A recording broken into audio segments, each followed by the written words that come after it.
Dear students, हम लोग geography में जो 4 महासागर थे तो उन महासागरों के बारे में हम लोगों ने अध्ययन किया था और उन महासागरों के जो महासागर का जो भौतिक प्रारूप था, यानी महासागर कितने भाग में बटा रहता है, इसमें महाद्वीपीय मग्न तट, महाद्वीपीय ढाल और महाद्वीपीय मैदान और महाद्वीपीय पर्वत के बारे में हम लोगों ने अध्ययन किया था। उसको ढक दो ना,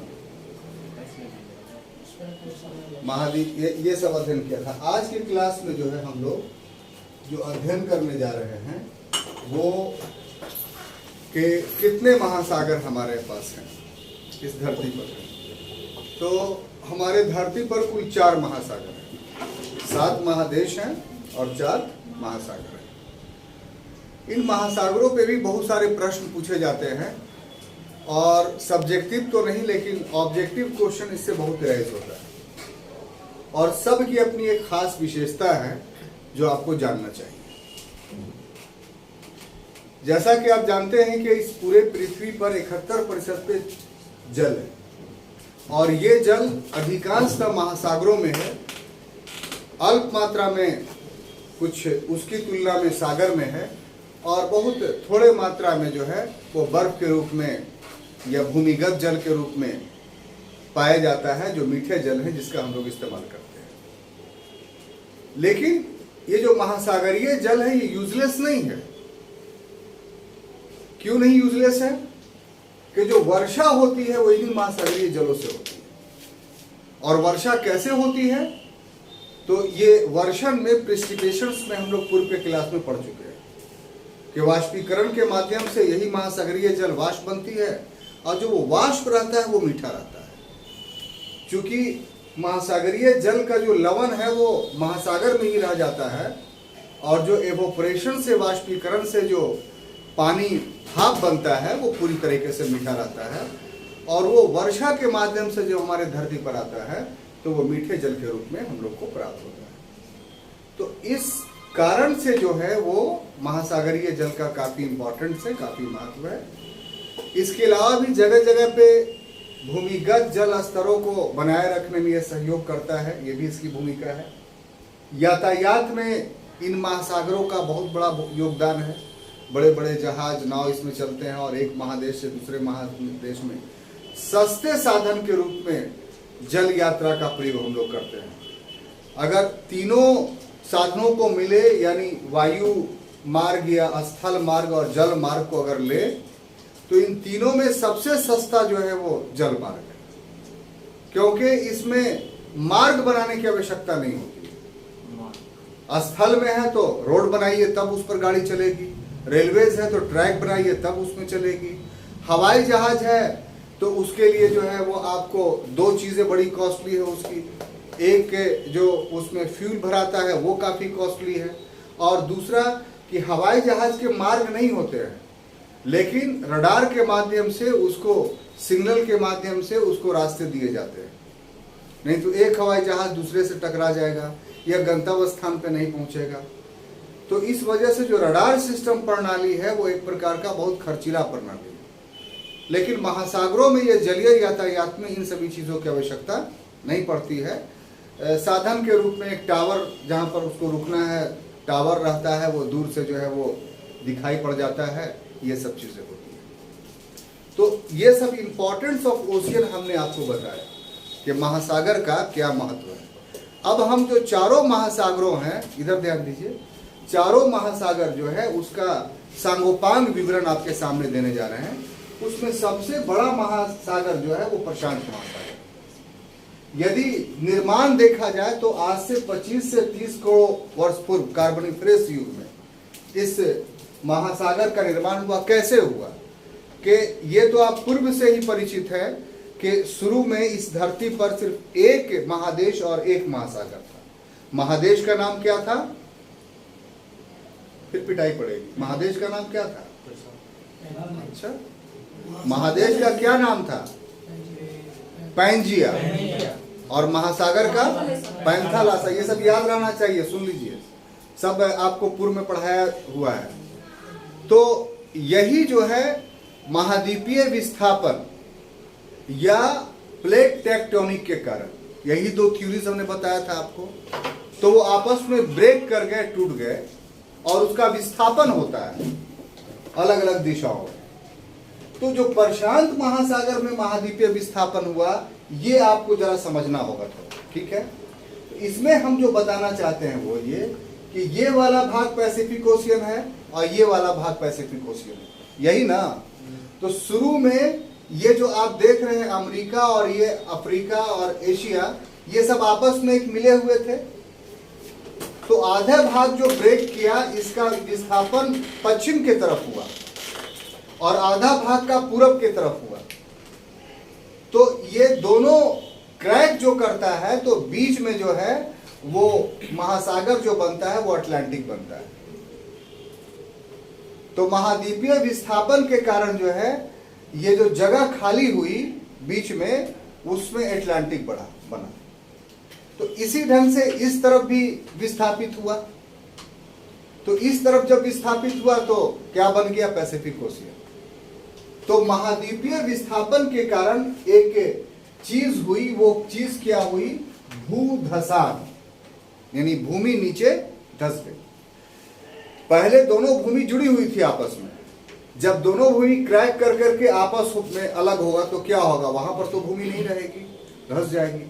तो वही धसे हुए भाग पर प्रशांत महासागर का निर्माण 25 से 30 करोड़ वर्ष पहले। विशेषता इसकी क्या है कि सबसे बड़ी है और सबसे गहरी है। चारों महासागर जो हम लोग देख रहे हैं, उस महासागर में सबसे बड़ी, सबसे गहरी है। और ये संपूर्ण जो हमारा पृथ्वी है, उसके 1/3 भाग पर प्रशांत महासागर है। इसकी आकृति त्रिभुजाकार है। त्रिभुजाकार का अर्थ क्यों? कि शीर्ष जो है वो बेरिंग जल संधि, यानी ऊपर में जो है आप देख रहे हैं ये वाला जो इलाका है, ठीक है, जो ग्लोब रहेगा उसमें ज्यादा आपको समझ में आएगा। अब देखिए यहां इसका शीर्ष है और आप इसका आधार क्या? तो नीचे में जो अटलांटिक महासागर है वो आधार है। तो त्रिकोण कैसे हुआ? हमने कहा कि त्रिभुजाकार इसकी आकृति है। तो नॉर्थ हेमिस्फीयर में आप देखिए कि यहां इसका एक पार्ट हो गया, यानी पूर्वी भाग, और दूसरा इसका यहां पर पश्चिमी भाग हो गया। तो ये कोण बना रहा है कि नहीं ऊपर? यही बेरिंग जलडमरू मध्य है। ये आपको पूर्वी कोण बना रहा है, ये आपको पश्चिमी कोण बना रहा है। तो ऊपर में ये इस तरीके से है। अब नीचे में आइए, तो नीचे में पूरा इस साइड में जल स्थल खंड नहीं है, इस साइड में सिर्फ आपको ऑस्ट्रेलिया मिल रहा है और तो कोई नहीं मिल रहा है। तो नीचे में ये चौड़ा हो गया है। तो इस ढंग से त्रिभुजाकार हो गया इसकी आकृति। किसकी? प्रशांत। क्लियर? तो त्रिभुजाकार क्यों हुई ये हमने बताया। शीर्ष इसका बेरिंग, आधार अटलांटिक, और भुजाएं कौन हुई? ये भुजाएं हुई। तो भुजाएं इनकी आमतौर पर ट्रिंगल जो बनता है, त्रिभुजाकार जो आकृति बनती है, उसमें सीधा सीधी इस टाइप से रहेगा उसका, तब आप त्रिभुजाकार बोलते हैं ना, इस तरह के। लेकिन ऐसा तो है नहीं। इसके जगह पर क्या है? तो ये ऐसे ऐसे कर करके है, यानी इसका जो भुजा है, ये वाला भुजा आप कहते हैं, दिस भुजा है। तो आप देखिए कि ये टेढ़ा कुबड़ा भुजा है कि नहीं इसका। तो भुजाओं का टेढ़ा कुबड़ा करने का मतलब यह है कि भुजाएं उसकी एक सीध में नहीं। जल राशि को अगर देखा जाए कि प्रशांत महासागर में सबसे ज्यादा जल राशि 17.4 करोड़ घन मीटर यहाँ जल रहता है। भौतिक विभाजन क्या है? तो मग्न तट यहाँ कम है और मैदान अधिक है। इसका जस्ट रिवर्स कहां हो जाएगा? अटलांटिक में। वहां मग्न तट ज्यादा होगा और मैदान उसकी तुलना में कम होगा। तो जहां मग्न तट ज्यादा होगा ना, वहां मछलियां ज्यादा पाई जाएगी। इसलिए अधिकांश बैंक जो है अटलांटिक ओशियन में, पैसिफिक ओशियन में उसकी तुलना में कम है। अब कुछ तो तट है ना भाई, तो कुछ तट है तो कुछ मछलियां तो पाई ही जाएंगी। मगन तट तो कल पढ़ा दिया, कॉन्टिनेंटल शेल्फ, उसके तो एक्सप्रेशन की जरूरत नहीं है, अब वो तो फिर अलग विषय हो गया, ठीक है ना। तो प्रीवियस क्लास बता दें। अब देखिए विश्व में कितना, कुल 57 गर्त है इस पृथ्वी पर महासागरों में, 57 में सबसे ज्यादा 32 पाया जाता है कहाँ? प्रशांत महासागर। और वर्ल्ड का और इसका भी सबसे गहरा जो गर्त है वो मरियाना, कितना? 11,033 किलोमीटर। अब इस ओशियन का यह एक विशेषता यह है कि बहुत सारे छोटे छोटे द्वीप पाए जाते हैं, और इतने छोटे हैं कि उसमें बहुत सारे देश हैं, लेकिन उसको आप नहीं जानते हैं, और वो आपके परीक्षा के दृष्टिकोण से बहुत इंपॉर्टेंट है। अब इतने छोटे हैं कि उनका स्वतंत्र अस्तित्व संभव नहीं है, तो वो अपने आप को एक समूह में संगठित कर लिए, और ऐसे ऐसे 3 समूह संगठित है प्रशांत महासागर में, छोटे छोटे द्वीपों और देशों का। एक है मेलानेशिया, दूसरा है माइक्रोनेशिया, और तीसरा है पॉलिनेशिया। तो मेलानेशिया में जो देश है वो सोलोमन, न्यू हेब्राइड्स और फिजी है, और जो माइक्रोनेशिया में है कोराइल, मार्शल्स, गिलबर्ट और एलिस है, और जो पोलिनेशिया में है वो लाइन द्वीप, कूक, सोसाइटी और टुआमाटो है। आप इसको अगर देखना चाहेंगे तो यहां पर आप देख सकते हैं, देखिए यहां पर मेलानेशिया लिखा हुआ है, माइक्रोनेशिया लिखा हुआ है, देखा ना लिखा हुआ है, और यहां पर पोलिनेशिया है। देखना चाहते हैं तो देख लीजिए, मेलानेशिया, माइक्रोनेशिया, पोलिनेशिया है सब, है ना। आप बाद में वीडियो देखेंगे तो यहां पर आपको थोड़ी देर के लिए स्नैप कर देते हैं, देखिए आ रहा है, दिखाते सर जूम करके, ठीक है दिखा रहा है। ये चीज आप अभ्यास कीजिएगा, ये सिविल सर खास तौर से यूपीएससी के लिए ये काफी टफ क्वेश्चन आपको बन जाएगा। अगर इसको मिलान करने के लिए दे दिया तो यदि आपका प्रैक्टिस घर में नहीं है, लिख करके प्रैक्टिस आप नहीं किए हैं सबका, मेलानेशिया में कौन कौन है, माइक्रोनेशिया में कौन कौन है, पोलिनेशिया में कौन कौन है, तो दिक्कत। हमने जो मटेरियल दिया है पहले वाला में, उसमें सब में बाइफ्रिकेट करके हम आपको याद करवाएंगे, उसमें उस मटेरियल्स में है ये सब अलग लिखा हुआ, ठीक है। लेकिन आपका भी दायित्व बनता है कि ये जो सेक्शंस है ये दीप वाला, इसको आप अपने घर पर प्रैक्टिस जरूर कीजिए। अगर सिविल सर्वेंट बनना चाहते हैं, सीरियस है उस मामले में, तो ये सब आपका अपना दायित्व है, क्लास का दायित्व ये नहीं है, ठीक है। अब आइए अटलांटिक ओशियन, तो इसका निर्माण भी इसी प्रक्रिया से हुआ, महाद्वीपीय विस्थापन से। आकृति इसकी विशेषता है, इसका जो ट्रायंगल था, इसका अंग्रेजी के एस आकृति का है, और एस आकृति का ही यहां पर पर्वत है जमीन के अंदर। ये आकृति एस आकृति का है भी, लेकिन साथ ही साथ पर्वत भी इसके अंदर इस टाइप से ऐसे बना हुआ है। तो ये ऑब्जेक्टिवली क्वेश्चन आता है कि एस आकृति का जो है वो कहां पर पाया जाता है, किस महासागर में पाया जाता है। तो अटलांटिक, इसका विस्तार क्या है, तो पूरब में यूरोप ऑफ अफ्रीका है, देख लीजिए इसके पूरब में इस तरफ है, ये यूरोप है, ये अफ्रीका है। इसके बाद पश्चिम में उत्तर अमेरिका और दक्षिण अमेरिका, पश्चिम में ये है, ये उत्तर अमेरिका हो गया, दक्षिण अमेरिका हो गया। ये तो ऐसे ही दिमाग में आपके होना चाहिए, कोई टफ नहीं है। भौतिक विभाजन इसमें यह है कि यहाँ मग्न तट कम था, लेकिन यहाँ मग्न तट क्या है, अधिक है। कुल जो भौतिक विन्यास है उसका, महासागरों का, उसमें 13.3% पर है, यहाँ 8% पर मग्न तट था। इसकी तुलना में मैदान क्या हो जाएगा, कम हो जाएगा। तो इसी के वजह से 2 महत्वपूर्ण मत्स्य क्षेत्र, ग्रांड बैंक और डॉगर बैंक जो है वो यही है। कहां, तो अटलांटिक ओशियन में। यहाँ गर्तों की संख्या 19 है, बहुत सारे गर्त है, जैसे एक आपको यहां पर गर्त मिलेगा, इसको एलियोनीशियन बोलते हैं। तो यहां पर बहुत सारे आपको दिखाई नहीं पड़ रहा है, छोटा छोटा जो है टापू है, और वो उस पर अधिकार के लिए हमेशा झगड़ा होता रहता है, किससे, अमेरिका से और रूस से। और ये इसलिए कि बहुत मिनरल रिसोर्सेस का एल्यूशियंस ये इलाका है। जनजातियां एलुशिया जाति कहलाती है, वही यहाँ रहती है।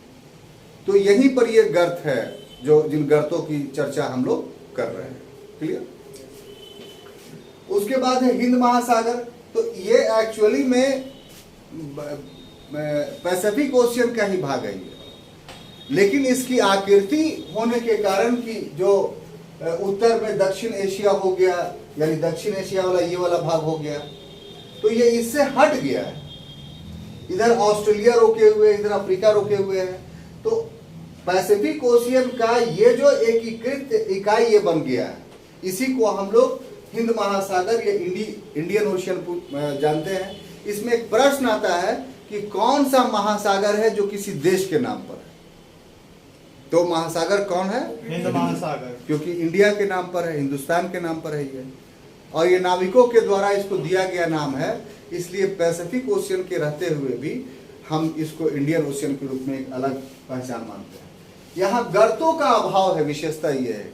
जैसे यहाँ गर्त पाए जा रहे हैं, लेकिन अपवाद है कि जावा में, जो इंडोनेशिया का एक टापू है, तो उसमें सुंडा गर्त है, वो एक अपवाद के रूप में है। बाकी यहाँ कोई गर्त नहीं पाया जाता है।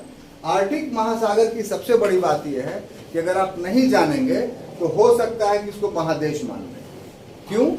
क्योंकि इसमें जल के जगह पर क्या होता है, बर्फ पूरा रहता है, आप इस पर चल सकते हैं। तो ऐसी परिस्थिति में हो सकता है कि मान लेते हैं कि महादेश है, महासागर में, लेकिन है महासागर।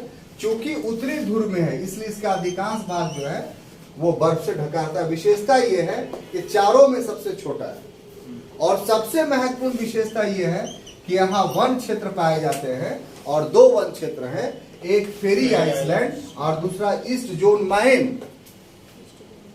तो फेरी आइसलैंड और ईस्ट जोन माइन अक्सर परीक्षा में पूछा जाता है कि क्या है। अगर आप ध्यान देकर के नहीं रखेंगे तो सब क्या है कि आपका फ्लो चार्ट बना हुआ है, वीडियो बना हुआ है, बार बार देखिए। ये सेक्शंस को, यानी फेरी आइसलैंड, ईस्ट जोन और ये वाला जो द्वीप वाला सेक्शन है, ये बाजाबते तौर पे अलग से आपको प्रैक्टिस करनी पड़ेगी इन नामों पर, और तब याद होगा।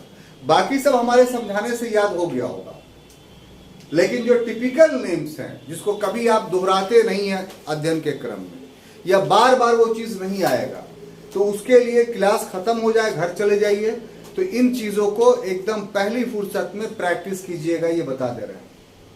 और जब भी मौका ऑब्जेक्टिव का आएगा टेस्ट लेने का, तो हम यही सब चीज डालेंगे आपको। अब वो पहले वाली मोहब्बत हमारे आपके बीच नहीं रहेगी, अब बहुत कड़ाई के साथ व्यवहार किया जाएगा।